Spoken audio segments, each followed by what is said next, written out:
السلام علیکم نوې ویډیو سره تاسو حل کړی وایو امید لرم چې تاسو ټول به روزه خوشاله وئ ژوند په مدو کې به وئ پېښور په کلابات کې ډېره زیاته افسوسناکه واقعه رامخې ته شوې ده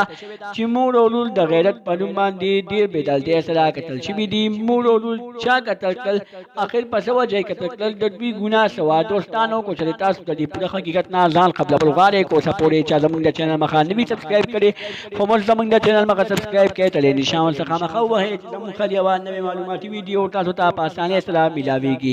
ویډیو تر اخره پورې وګورئ چې پوره معلومات نه حاصل کړئ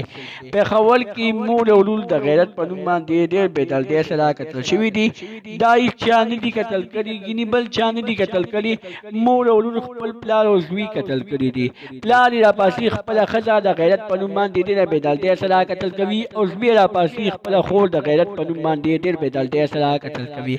پلار یې پولیسو ګرفتار کړی دی او زوی یې پولیسو ته تر اوسه پورې نه دی ګرفتار کړی پلار یې پولیسو په موقع باندې ګرفتار کړو او زوی په موقع باندې وتښتېدو دوستانو پلار او زوی ډېر زیات ظلم کړی دی چې پلار خپله ښځه قتلوي او زوی خپله خور د غیرت په نوم باندې ډېره بېدلتۍ سره قتلوي د دوی نه ټوله ګناه نه سپینه ګناه دوی بازار ته د شاپینګ دپاره تللي وو ځان نه یې څه جامې اخیستلې نو دوکاندار سره یې څه خبرې اترې وکړلې دوکاندار پې شربت جوس وڅښو نو چې کله یې خاوند ته پته ولګېده او زوی ته یې پته ولګېده نو دوی ته پې ډېره زیاته غوسه ورغله او خپله خاوند یې خپله ښځه قتل کړه او زوی یې خپله خور ډېره بېدلتۍ سره قتل کړه که موږ سوچ وکړو د غیرت په نوم باندې ډېر زیات قتلونه عام شوي دي